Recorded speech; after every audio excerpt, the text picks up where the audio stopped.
Estar en Chile. Yo soy nieto de chilenos, así que siempre tengo mucho cariño a Santiago y a todo el país. Vengo en representación de Reduca, ya se la ha mencionado varias veces, la quiero presentar muy escuetamente.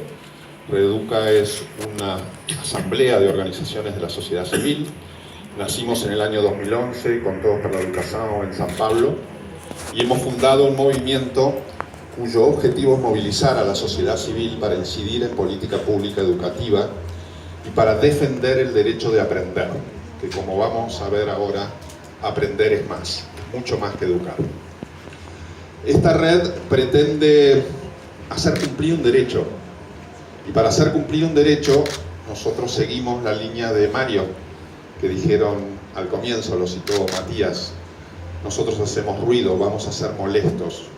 Y la imagen nuestra es la de un martillo que tiende a cincelar una lindísima piedra para convertirla en una obra maestra, en una obra de arte, que son nuestros niños y niñas, pero también un martillo para golpear en la política pública y en los cerebros de los políticos para que de esto de hagan prioridad y urgencia. Lo vamos a ver ahora en las diferentes transparencias que vamos a pasar. Vamos entonces a la primera, por favor. No sé si lo pasan desde el fondo. Acá tienen ustedes dos imágenes de escuelas. En este caso son escuelas de Colombia, es una escuela rural, una escuela urbana. Pero donde quiero que focalicen ustedes en su imaginación, ¿qué pasa en esas escuelas? Las escuelas son fábricas de sociedad, son las fábricas de la sociedad latinoamericana. Esta sociedad que tiene más de 600 millones de habitantes y que tiene la suma de casi 200 millones de pobres, de gente que vive bajo la línea de pobreza, que recurre un camino, lo recorren estas escuelas y muchos no lo recorren, sino que están afuera y se quedan afuera desde el nivel inicial, desde los 0 a 5 años, y que algunos tienen la posibilidad de recorrerlo, ya sea en una escuela rural, ya sea en una escuela urbana, pero donde su formación no es suficiente. Ese martillo que decíamos antes no llega a ser una obra de arte. Y la verdad que esos 200 millones de pobres nos tienen que indignar, como nos han indignado en Reduca. Pero indignar no solo por la bronca, que la bronca también es buena en algún sentido, sino por la indignidad en que viven aquellos que están bajo la línea de pobreza y no han tenido la posibilidad de aprender, como vamos a ver enseguida. Vamos por favor a la próxima. Este slide les muestra la desigualdad, las diferencias latinoamericanas. Este trabajo que hemos hecho con Sura, a quien no tengo palabras para agradecerle, pero tenemos una línea de acción que justamente es de acción, es del dicho al hecho. Y fíjense lo que nos revela este primer informe. Las diferencias del 1 al 5.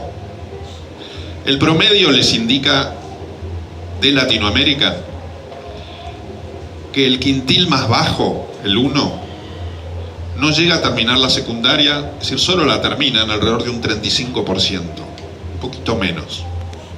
Los que están en el nivel 5 llegan a un 70 y pico % que termina la secundaria. Con las diferencias a lo largo de los diferentes países, Perú, Chile los han de alguna manera acortado, pero eso no significa que lo han logrado. Todavía hay mucha tarea para hacer. Y esta diferencia es justamente lo distinto a lo que hay que hacer. La desigualdad educativa es algo que transversalmente nos recorre a todos los sudamericanos, donde justamente los que tienen menos deberían tener la mejor educación, los mejores maestros, los mejores recursos. La igualdad educativa y la justicia educativa tiene principalmente un principio que la hace vivir, que es la no discriminación. Y la no discriminación significa que no tenemos que ir hacia aquellos que tienen menos pensando que no hay educabilidad, sino que sí la hay, y la educación es el arma más importante para mostrar la igualdad. Alguna vez recorriendo el norte argentino, cuando Educar 2050 comenzó, nosotros lo hicimos en el impenetrable Chaqueño, es una región muy desfavorecida de la Argentina. Y esta anécdota tiene algo que ver con lo que decía Matías y el fútbol. Nosotros llegábamos a estas aulas diciéndole: vengan mañana, vengan a la escuela, chicos descalzos. Y les decíamos: vengan a jugar a la pelota. Y alguno preguntó: ¿qué es una pelota? En Argentina, en la tierra de los entrenadores, en la tierra del fútbol, en la tierra de Maradona y Messi. Esto también es no tener educación. Vamos a la siguiente, por favor. ¿Qué entendemos por aprender es más? El verbo aprender es el verbo tomar. Y nosotros, los latinoamericanos, cuando exigimos aprender, exigimos que esos niños, niñas, jóvenes, realmente salgan con las habilidades necesarias para la vida adulta. Y ese aprender no es solo memorizar materias, capacidades cognitivas. Tiene tres grandes ejes, que es estar y permanecer en el aula. Muchos niños latinoamericanos no están. Además es que ellos puedan participar activamente. Se aprende muchas veces participando, enseñando inclusive. Lo vamos a ver enseguida. Un minuto para atrás, por favor. Y aprender con sentido a lo largo de toda la vida. Este aprender con sentido significa que no es posible que los chicos adolescentes, los jóvenes, se aburran en la secundaria. Pero se aburran con mucho derecho a aburrirse. Porque pasamos materias y materias y la enciclopedia y los alumnos se duermen en las clases. Porque la obligación del maestro, la obligación de la escuela y la obligación del Estado es ponerse en su lugar, poner a ser el centro en el alumno. Y para que tenga sentido por toda la vida, es que no solamente tenemos que enseñar materias, como decíamos antes, capacidades cognitivas, sino capacidades que hagan a la persona, interpersonales, y capacidades también que hagan a su actuación en la sociedad, donde queremos paz. Yo quiero darles un número para comenzar un poco más en profundidad el estudio. Ustedes tengan el número 100 en la cabeza. De 100 chicos que empiezan la primaria en secundaria, que empiezan primer grado, solo la terminan a la primaria 76. Es decir, ya hay 24 que quedan afuera. De los 76 que inician el secundario, y a veces son menos los que inician porque en ese tránsito se pierden alumnos, pero supongamos que fueran 76, solo la terminan 38. O sea, de esa imagen de 100 que teníamos en la cabeza, ya solo quedan 38. 38 que terminan la secundaria. Y de esos 38 cuyo objetivo es que ese chico aprenda, solo aprenden la mitad. Y podríamos decir que los problemas son mayúsculos si agregamos las capacidades mínimas de matemáticas. El 62% no puede resolver un ejercicio simple de matemáticas. El 50%, escuchen esto, lo hemos repetido hasta el cansancio, no comprende lo que lee en Latinoamérica. Un chico que está terminando el secundario, ¿podemos decir que ese chico ha aprendido? Por eso es que tenemos que levantar la voz. La verdad que este ejercicio, y que parte de una evidencia, como vamos a ver enseguida, nos tiene que llevar a esa rebeldía, a esa indignación, a poner el tema en prioridad. No es posible, estamos dormidos en Latinoamérica. Nos pasa a todos los países. Por supuesto con sus diferencias y matices, pero estos son los promedios. Vamos al siguiente, por favor. Hay varios puntos que el estudio focaliza. Y uno es este primero de garantizar las trayectorias completas. ¿Qué significa esto? Como les dije, muchos alumnos van quedando en el camino. Y eso de quedar en el camino significa que tenemos grandes problemas en los tres niveles. El nivel inicial, que tiene dicho la doctrina sobre el tema que es fundamental, en Latinoamérica tiene mucha deuda. Hay muchos chicos que no pueden ir al nivel inicial. y que ya empiezan su ciclo escolar obligatorio con mucha desventaja. Por lo cual, si hay un lugar que mirar, es la inversión en el nivel inicial. Esto lo ponderan varios premios Nobel, lo pondera la UNESCO. La UNESCO señala, y esto relacionado con lo que les acabo de mencionar de la tasa de egreso del secundario, que si se podría asegurar la universalización del primario y secundario, tendríamos 420 millones de pobres menos en el mundo. Este es un dato que a los latinoamericanos nos tiene que hacer mover, conmover, porque justamente es uno de nuestros grandes problemas, asegurar estas trayectorias. Vamos a la segunda. Lograr aprendizaje con sentido. Con sentido y para toda la vida. Este logro del aprendizaje con sentido significa esto que veíamos antes, de que los alumnos muchas veces no lo entienden. ¿Por qué? Porque no participan, porque se los tiene como objetos pasivos de la educación. Esto de enseñar 10, 12, 14 materias en la secundaria con esta idea del enciclopedismo, ya cambió.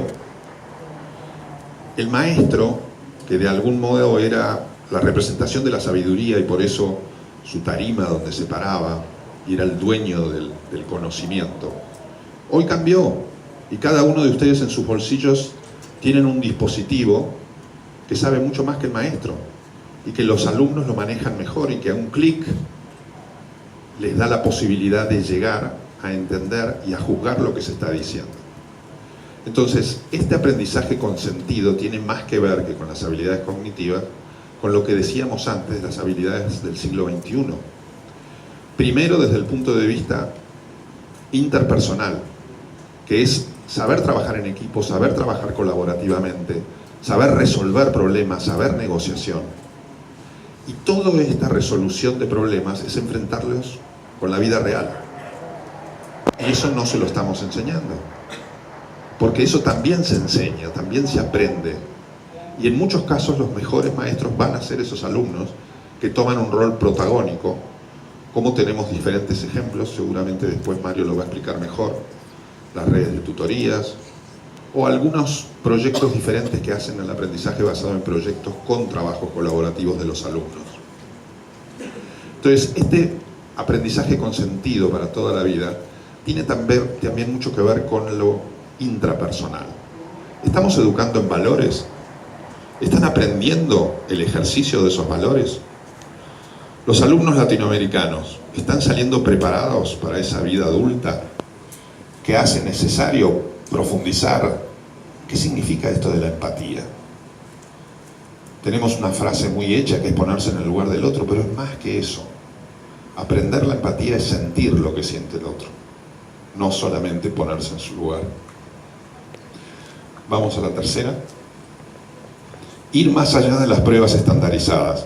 Estamos bastante acostumbrados, y a veces es noticia en los periódicos que tenemos a lo largo y ancho de Latinoamérica, los resultados de las pruebas PISA, o los resultados de las evaluaciones de cada uno de los países, estandarizadas, anuales, bianuales, o las pruebas del laboratorio CERCE, que es de la UNESCO y que evalúa la región en primaria.